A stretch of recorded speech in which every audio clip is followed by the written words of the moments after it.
لائی ہے، عنایت کھینچ لائی ہے، شرافت کھینچ لائی ہے۔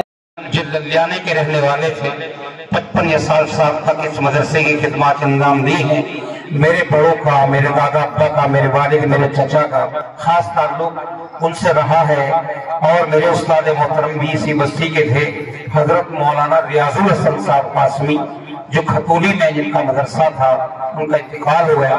وہ بھی اس ادارے میں پڑھے تھے، اسی بستی کے رہنے والے تھے، اور میرے پیر بھی ہیں جنہوں نے اسی مدرسے میں پڑھا ہے، حضرت مولانا سید ریاض الحسن، حضرت مولانا سید نجم الحسن صاحب قاسمی مظاہری، جس وقت خانقاہ تھانہ بھون کے سجادہ نشین ہیں، حضرت تھانوی کی جگہ ہے۔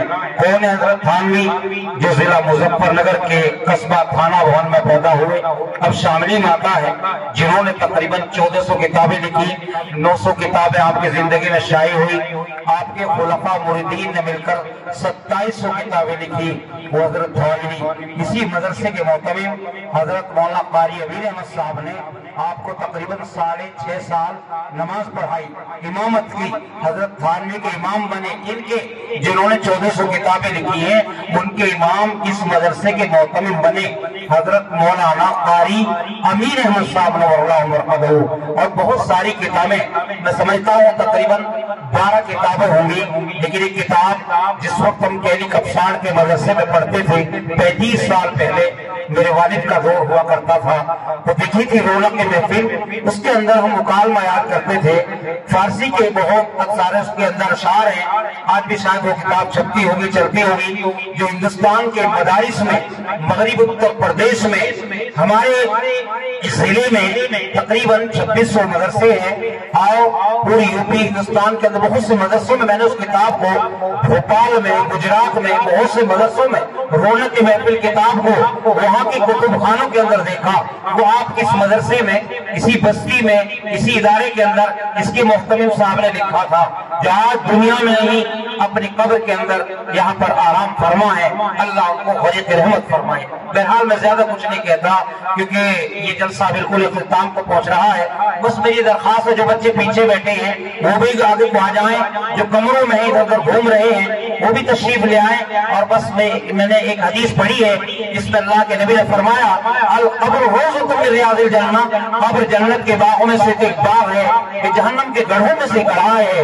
جب بچی روز دنیا سے جاتی ہے، قبر اس کا استقبال کرتی ہے اور یوں کہتی ہے، تیرا آنا مبارک، جتنے لوگ میرے پشت پر میرے اوپر چلتے تھے تو مجھے سب سے زیادہ اچھا لگتا تھا، آج میرے حوالے ہوا ہے، آج میرا معاملہ دیکھ۔ جہاں تک میری نظر پڑتی ہے، قبر وسیع ہوتی چلی جاتی ہے، قبر کھلتی چلی جاتی ہے، اور قبر کے اندر ہر ہر بیل بوٹے نظر آنے لگتے ہیں۔ لیکن جو انسان اس دنیا میں اپنی منمانی کر رہا ہے، مثلا نماز نہیں پڑھتا، روزہ نہیں رکھتا، مال ہونے کے باوجود زکات نہیں دیتا، سنت اور شرک پر عمل نہیں کرتا، اب یوں کہتے ہیں منحوس، تیرا آنا مبارک، جتنے لوگ میری پشت پر میرے اوپر چلتے تھے تو مجھے سب سے زیادہ کم وقت لگتا تھا، آج میرا حوالے ہوا ہے، آج میرا معاملہ دیکھ۔ نبی کریم صلی اللہ علیہ وسلم نے صحابہ کی جماعت کو سمجھاتے ہوئے انگلیاں ڈال کر بتایا کہ دونوں دیواریں آپس میں مل جاتی ہیں اور پسلی آپس میں سے گھس جاتی ہیں، ایک پسلی دوسری پسلی میں گھس جاتی ہے اور دونوں دیواریں آپس میں مل جاتی ہیں،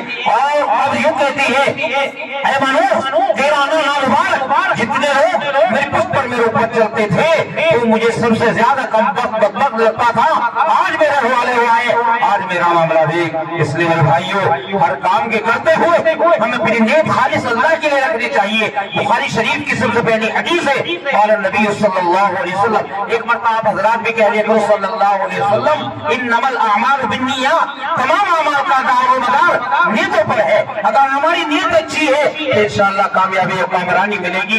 اس لیے آخرت کی منزلوں میں سے سب سے پہلی منزل قبر ہے، اگر اس میں کامیابی مل جاتی ہے ساری منزل آسان ہو جاتی ہے، کامیابی نہ ملی تو دشواری بڑھتی چلی جاتی ہے۔ بخاری شریف کا ایک واقعہ ہے، 3 آدمی ایک پہاڑ کے اوپر سفر کر رہے تھے، پہاڑ کے اوپر چل رہے تھے، اچانک ایک طوفان آیا، ایک آندھی آئی، ایک ہوا چلی، وہ تینوں آدمی پہاڑ کے اندر اس کے خود کے اندر چلے گئے، ایک بہت بڑا پتھر روڑتا ہوا آیا، پہاڑ کے اوپر آ کر لگ گیا، سب सबसे पहले एक शख्स ने दुआ मांगी कि अल्लाह मैं रोजाना बकरी चराने के लिए जंगल में जाया करता था और मैं शाम को आया करता था। एक रोज मुझे ताखीर हो गई यानी देर हो गई। मैंने देखा मेरे वालिदैन आराम फरमा रहे थे, वो सो रहे थे। मैंने दूध निकाला, सबसे पहले अपनी वालदा के सराहने ले जाकर मैं खड़ा हो गया। मेरी वालदा सो रही थी, आराम फरमा रही थी। वालिद के पास पहुंचा, वालिद साहब भी आराम फरमा रहे थे। मैंने उनको जगाना गंवारा न समझा, नींद से बेदार करना गंवारा न समझा। वो सो गए थे। मेरे बच्चे भूख की वजह से बिलबिला रहे थे, रो रहे थे भूख की वजह से। मेरी बीवी भी इसी तरह से हो रही थी। मैं खड़ा रहा पूरी रात उनके सहारे दूध के लिए खड़ा रहा। फिर कलाम पाक में अल्लाह ने फरमाया फिर मिलातन होगा, अपने माँ बाप को उफ्तक न करो। इन तमाम चीजों को मलहूज रखते हुए पूरी रात खड़ा रहा। तहज्जुद का वक्त हुआ, मेरी वालिदा बेदार हुई, मेरे वालिद साहब ने इनसे बेदार हुए। मैंने उन दोनों की खिदमत में दूध को पेश कर दिया। उन दोनों को पिलाकर मैंने अपने बच्चों को पिलाया, अपनी बीवी को पिलाया। महज तेरी रजा के लिए मैंने ऐसा किया था। अल्लाह इस पत्थर से हमारी हिफाजत फरमा। बहुत जल्द बात को पूरी कर रहा हूँ। अल्लाह ने पत्थर का एक हिस्सा हटा दिया। अब दूसरे शख्स से दुआ मांगी, इलाहुल आलमीन मेरे चचा की लड़की नौजवान थी, मैंने उससे अपनी नफ्स की ख्वाहिश पूरी करनी चाहिए। वो तैयार हो गई, उसने कहा मुझे इतनी अशरफ चाहिए। मैंने मेहनत मजदूरी करके इतनी अशरफियां कमाई और मैं इस लड़की को ले जाकर दे दिए। हमें कमरे में चले गए, हम गलत काल में मुलव्वस होने के लिए बिल्कुल तले तला हो गए। उस लड़की ने कहा इत्तक़िल्लाह, अल्लाह के बंदे अल्लाह से डर, ऐसा करते न कर। हम दोनों का पालनहार, हम दोनों का खालिक, हम दोनों का मालिक, पूरी दुनिया का मालिक हम सबको देख रहा है, हमारे इस करतूत को देख रहा है। इत्तक़िल्लाह, अल्लाह के बंदे अल्लाह से डर, ऐसा काम मेरे साथ न कर। अल्लाह मैं तेरे डर की वजह से सारी अशरफियां कई साल मेहनत की थी वहीं पर छोड़कर चला आया तेरी रजा के लिए। तेरे डर की वजह से अल्लाह इस पत्थर से हमारी हिफाजत फरमा। अल्लाह ने एक हिस्सा और हटा दिया। अब तीसरे शख्स ने दुआ मांगी, इलाहुल आलमीन मेरे पास एक आदमी अमानत के तौर पर कुछ रख कर गया, कुछ पैसे वगैरह, जबकि मैंने उससे इजाजत ले ली थी। मैंने जब वो एक अरसे के बाद आया उस पैसे से बहुत कुछ जमा लिया था, कुछ गल्ला खरीदा, उसको फरोख्त किया। इसी तरह से भैंसे, बहुत सारे जानवर खरीदे, उनको फरोख्त किए। बहुत कुछ असासा मेरे पास बहुत सारी दौलत इकट्ठी हो गई थी। एक अरसे के बाद अपनी अमानत लेने लेके आया कि मेरी अमानत दे दीजिए। मैंने कहा मैंने उस पैसे से बहुत कुछ कमा लिया है, इस अमानत को मैं ले जाओ जो आपने मुझे दी थी, और वो पैसा भी ले जाओ, वो सब अशरफिया में ले जाओ। ये अल्लाह मैंने तेरी रजा के लिए अमानत में खयानत नहीं की थी। अल्लाह उस पत्थर से हमारी हिफाजत फरमा। अल्लाह ने इसे हटा दिया। लेकिन मेरे भाइयों ये क्या है, इन्नमल अमालु बिन्नियात, तमाम अमाल का दारोमदार नियतों पर है। अगर हमारी नियत अच्छी है सारे काम बन जाएंगे। आज हम किसी का माल हड़प लेते हैं, किसी की जान ले लेते हैं, किसी की तौहीन कर देते हैं। हजरत अब्दुल्लाह इब्न अब्बास ने काबतुल्लाह शरीफ को सर उठाया, काबतुल्लाह शरीफ की तरफ को उठाया और कहा कि कसम खुदा की दुनिया में तेरे से आला, तेरे से बाला, तेरे से अजीम कोई शय नहीं, तेरे से अजीम कोई घर नहीं। लेकिन कुछ चीज ऐसी है जो काबतुल्लाह शरीफ से भी बढ़कर है। साहबा ने मालूम किया कि काबे शरीफ से बढ़कर कौन सी चीज हो सकती है। आपने बताया गौर से सुनो, मुसलमान की जान, मुसलमान का माल, मुसलमान के आबरू ये काबतुल्लाह शरीफ से बढ़कर है। आज हम किसी की जान ले लेते हैं, किसी का माल हड़प लेते हैं, किसी की टोल काट लेते हैं और इसी तरीके से किसी की तौहीन कर देते हैं, किसी की चुगली कर देते हैं। ये चुगलखोरी ये बहुत बड़ा मर्ज है। हसद, कीना, बोझ, चुगलखोरी, इन तमाम चीजों से बचना चाहिए।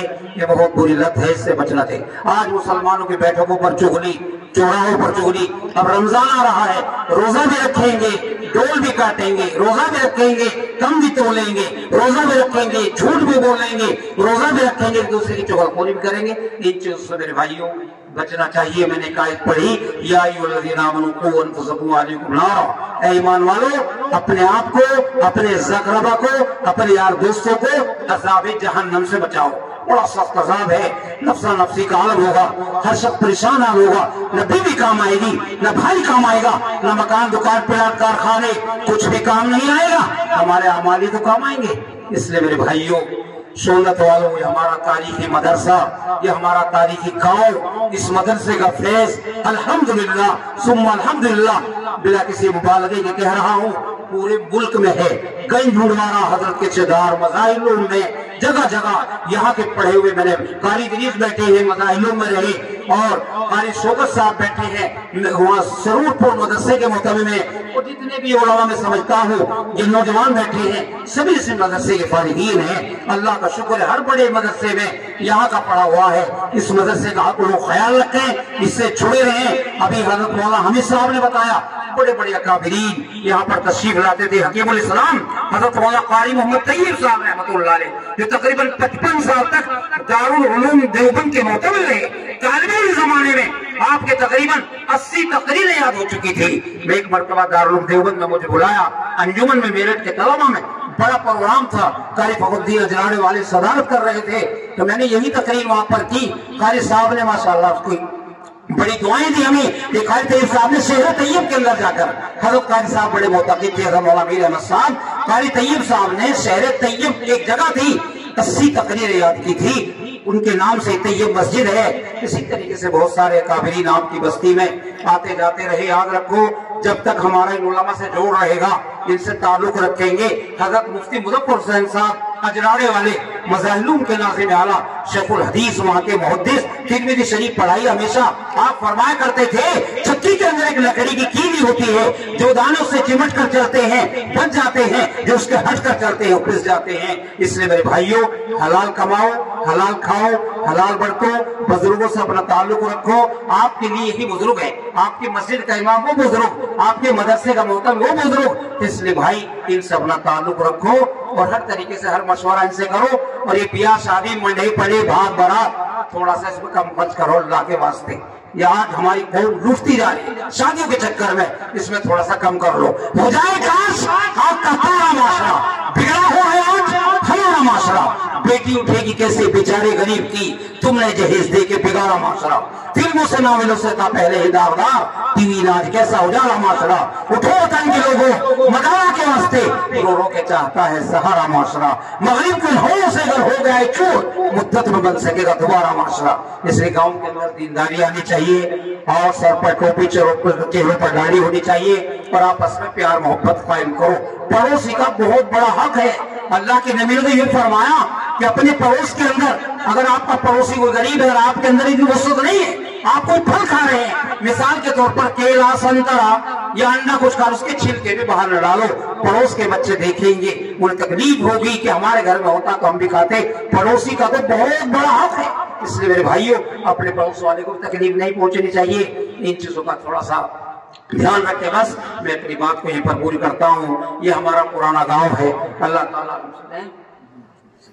अच्छे कोई नजर भागला पड़ रहा। मुजफ्फरनगर के जलसे में पगड़ी बांधी, सांजक दारुल महमूदिया में 14 बच्चों को पगड़ी बांधी ताउली के पास, वहां से फिर आया रोहासा में सैयदों का गांव हिस्सा पड़ती तकरीर की, और फिर अब यहाँ पहुंचा हूँ। बच्चा भी हॉस्पिटल में था, आज ही छुट्टी हुई है। मेरे घर मेरा भाई वतन खजूरी है, केरी कप्सार मेरे दादा अब्बा का मदरसा है, यहाँ भी मेरी रिश्तेदारियां हैं। मेरा सब लोग अपने कह रहे कुछ पढ़ दो थोड़ा सा, चलो 2-4 शेर पढ़ देता हूँ। ये कारी इदरीस के दामाद है भाई, और वैसे भी हमारे गाँव के हैं, ये खजूरी के हैं यहाँ पे सलाहुद्दीन, तो इनकी बात तो मुझे माननी ही पड़ेगी।